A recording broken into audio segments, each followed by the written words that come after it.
പ്രകൃതീശ്വരി നിന്റെ ആരാധകൻ. ഇല്ലാത്തതാണ് എന്ന് തത്വപ്രകാരം പറയുമ്പോഴും നമുക്കറിയാം പ്രകൃതി ഉണ്ട് എന്ന രീതിയിൽ തന്നെയാണ് നമ്മൾ മുന്നോട്ട് പോകുന്നത്.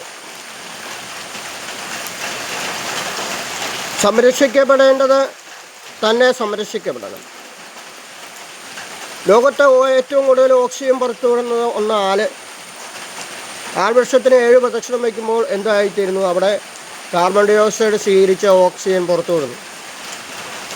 അപ്പോൾ യാനി യാനിച്ച പാപാനി ജന്മാന്തര കൃതാനിച്ച താനി താനി വിനശന്തി പ്രദക്ഷിണ പതേ പതേ. സകലവിധ പാദങ്ങളും പ്രദക്ഷിണം കൊണ്ട് തീരുമെന്നർത്ഥം. അപ്പോൾ ഓസോൺ പാളികൾക്ക് വിള്ളൽ വന്നിരുന്നു എന്ന് പറഞ്ഞാൽ എന്തൊക്കെ ചർച്ചകളാണ്. ഓസോൺ പാളികൾ വിള്ളൽ വരാണ്ടിരിക്കുന്നത് എങ്ങനെയാണ്?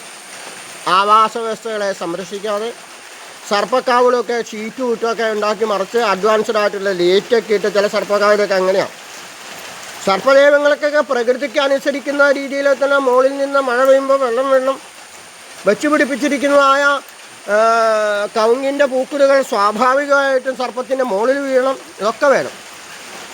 അപ്പോൾ അങ്ങനെ പ്രകൃതി ശക്തികളെ എന്ന് ഞാനടക്കം മറക്കുന്നു. വീടുകൾ അടക്കം ഗേറ്റ് മുതൽ ടൈലാണ്. ഇപ്പോൾ റോഡും ടൈലായിട്ട് പലതും കാണുന്നുണ്ട്.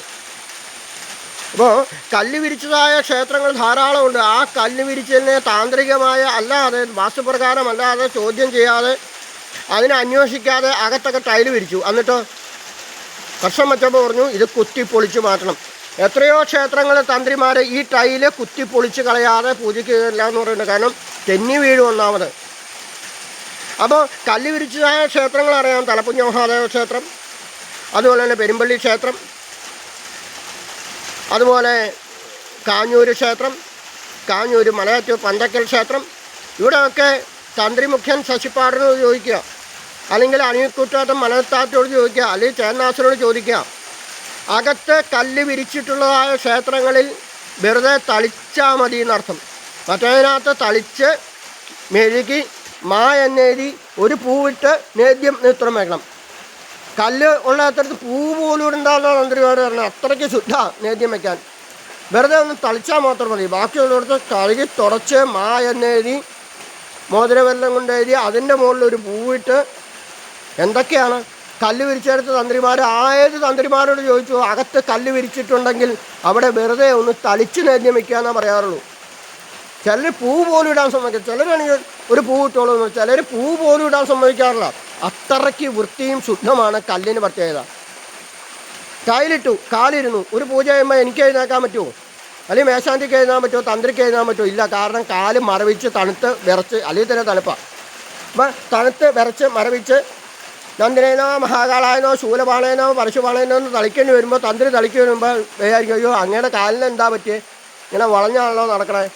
ഒന്നുമില്ല, ടൈലിലിരുന്ന് പൂജ കഴിച്ചിട്ട് കാല് മരവിച്ചാന്ന് പറയും. അപ്പം ശാസ്ത്രീയമായത് അല്ലാതെ പണത്തിൻ്റെ അഹങ്കാരം കൊണ്ട് എന്തും കയറി ആവാമെന്നല്ല. ഓരോ കല്ല് വിരിക്കുമ്പോഴും പാതകം ജഗതും പഴി അടക്കം ഓരോ സിമെൻ്റ് ഇടുമ്പോഴും അത് വാസ്തുശാസ്ത്രക്കാനുള്ള വേലപ്പറമ്പിൻ്റെ കണക്ക്, കൂടെ പോകുന്നതായ മനോജിൻ്റെ കണക്ക്, അല്ലെങ്കിൽ ചാവണംകോട് അണിച്ചേട്ടൻ്റെ കണക്ക്, ഇവരൊന്നും ഇന്നു വരെ എൻ്റെ ഓർമ്മയിൽ ഒരു കണക്കും പറഞ്ഞിട്ടില്ല. അതാണ് രസം. ഇത്ര രൂപ വെച്ച് കണക്ക് പറഞ്ഞ് എനിക്ക് ഇന്നത് വേണമെന്ന് കണക്ക് പറയുകയാണെങ്കിൽ ഇത്ര സാമ്പത്തികം ചിലവല്ലേ എന്ന് വിചാരിക്കും. ഇവരൊന്നും കണക്ക് പറഞ്ഞിട്ടില്ല. നമ്മുടെ അടുത്ത ക്ഷേത്രങ്ങളിലൊക്കെ നമുക്കറിയാം കൃത്യമായിട്ട് തേവണംകോട് അണിച്ചേട്ടൻ നമ്മളൊക്കെ കൂടി ശിവപാർവതി കല്യാണ മണ്ഡപം എന്ന് പറഞ്ഞുകൊണ്ട് നമ്മുടെ ഒരു ക്ഷേത്രത്തിൽ അവിടെ സ്ഥാനം കണ്ടു. അതിനെ തൃണവൽക്കരിച്ചുകൊണ്ട് വേറെ സ്ഥലത്ത് കൊണ്ടുപോയി കല്യാണം മണ്ഡപം വെച്ചു. അപ്പോൾ എന്ത് പറ്റി? അപ്പോൾ പറ്റി. അവിടെ ചൊവ്വയടക്കം വടക്ക ചൊവ്വയടക്കം എപ്പോഴും അവിടെ വിഹാരങ്ങളാണ്. അപ്പോൾ എന്തിനെ എതിർക്കുന്നോ അത് തിരിച്ച് ശക്തിയായിട്ട് വരും. വാസ്തുവിനെ എതിർത്തിട്ടുണ്ടെങ്കിൽ, തന്ത്രിയുടെ നിർദ്ദേശങ്ങളെ എതിർത്തിട്ടുണ്ടെങ്കിൽ, ഓരോ ചരിത്രങ്ങളടക്കം ശാസ്ത്രീയമായിട്ട് എല്ലാം പറയുന്നത് ഇതിനൊക്കെ എതിർത്ത് പ്രവർത്തിച്ചിട്ടുണ്ടെങ്കിൽ അതിൻ്റെ ഇരട്ടി ശക്തിയായിട്ട് തിരിച്ചു കിട്ടും. എനിക്കാണെങ്കിലും കിട്ടും കേട്ടോ.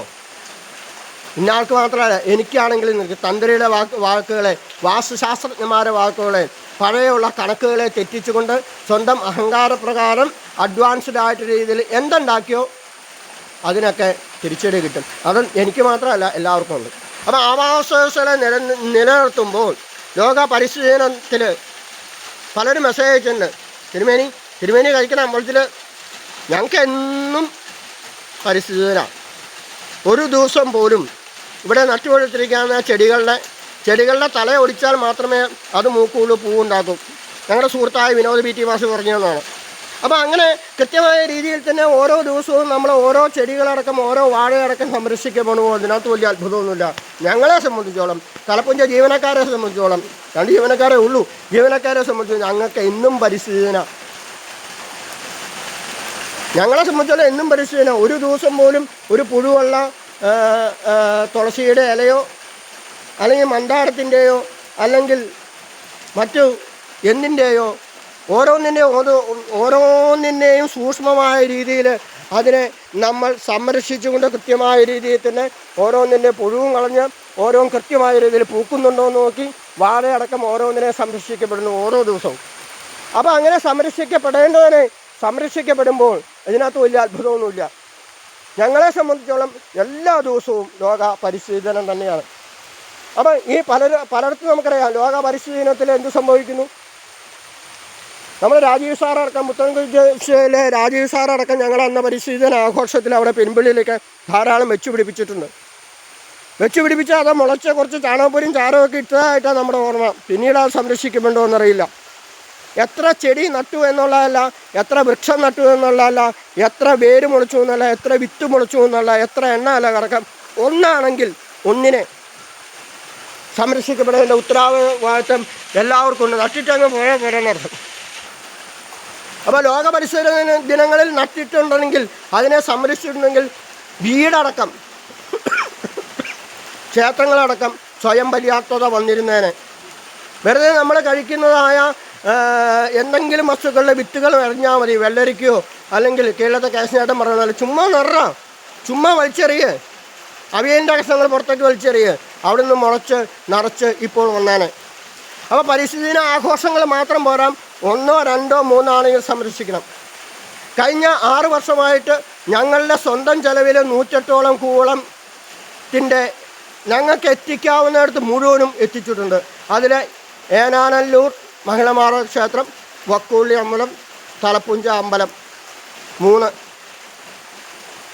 ഈ 3 ക്ഷേത്രങ്ങൾ മാത്രമേ ഈ പറഞ്ഞ പോലെ ചെയ്തിട്ടുള്ളൂ. വളരെ സങ്കടമുണ്ട്. ബാക്കിയുള്ള ക്ഷേത്രങ്ങളിൽ ആ കൊണ്ടുവന്ന് വച്ചതായ കൂടെ അടക്കം ഉണങ്ങി കരിഞ്ഞു പോയി. ഞങ്ങളെ സംബന്ധിച്ചിടത്തോളം 6000 രൂപ അന്ന് മുടക്കിയതാണ് ഒറ്റ ദിവസത്തെ ട്രിപ്പിന് സ്വന്തം ചെലവിൽ. ഞങ്ങളുടെ ഗ്രൂപ്പുണ്ട്, ഇതിൻ്റെ സംരക്ഷണ ആവാസ വ്യവസ്ഥ സംരക്ഷണ ഗ്രൂപ്പ്. അത് ക്ഷേത്ര ഗ്രൂപ്പുകളിലെ ഒരു സ്പെഷ്യൽ ഗ്രൂപ്പാണ്. ആവാസ വ്യവസ്ഥകളെ സംരക്ഷിക്കുന്ന ഗ്രൂപ്പുണ്ട്. ഞങ്ങൾ പല ക്ഷേത്രങ്ങളിലും 101ഓളം വരെ. അപ്പോൾ തിരുമേനി എന്താ വേണ്ടേ? ഞാൻ പറഞ്ഞു, നിങ്ങളിത് നടൂ, ഈ കൂളം നടൂ. കഴിഞ്ഞ ദിവസം കൊടുത്തത് ഏകദേശം 21 ക്ഷേത്രങ്ങളിലാണ് നക്ഷത്ര വൃക്ഷത്തൈകൾ ഞങ്ങൾ കൊടുത്തത്. ഈ 108 ഇതിനോടൊപ്പം തന്നെ കൂള തൈയോടൊപ്പം തന്നെ ഞങ്ങൾ കൊടുത്തു എന്ന് അഭിമാനത്തോടല്ല പറയണേ.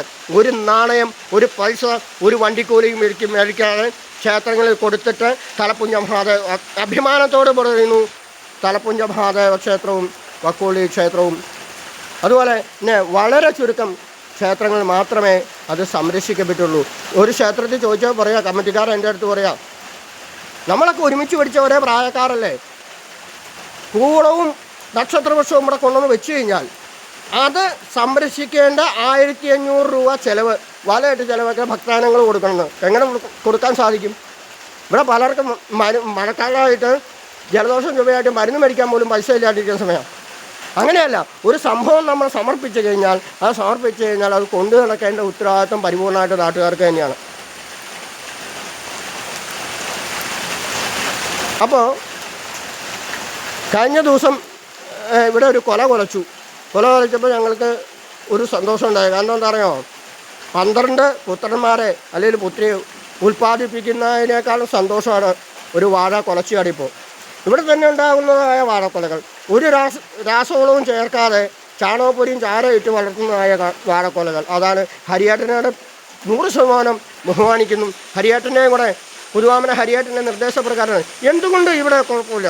ഇവിടെ നിങ്ങൾ വെച്ച് പിടിപ്പിക്കൂ. ഇവിടെ വരുന്ന പഴം ഇവിടെ വരുന്ന മാമ്പഴം നേദിക്കൂ ഭഗവാന്. കാടത്തത്തെ മനസ്സിലിട്ട് കവിയായി മാറ്റുന്ന ബൽബീകമുണ്ടെങ്കിൽ സംശയമൊന്നുമില്ല. കാടിൻ്റെ അന്തരീക്ഷത്തിൽ ഇവിടെ ഉണ്ടാവുന്നതായ എല്ലാത്തിനെയും സമർപ്പിക്കുമ്പോൾ 100% പണ്ടപ്പരിപ്പും പരാതിയില്ലാതെ ഭഗവാനെ തൊഴുമ്പോൾ എല്ലാം നൽകി അനുഗ്രഹിക്കുന്ന ലോകത്തിലെ ഒരു ദേവനുണ്ടെങ്കിൽ തലപ്പുഞ്ഞ മഹാദേവ ദേവൻ തന്നെയാണെന്ന് അഭിമാനത്തോടെ തന്നെ പറയുമ്പോൾ എല്ലാവർക്കും ലോക പരിസ്ഥിതി ദിന ആശംസകൾ.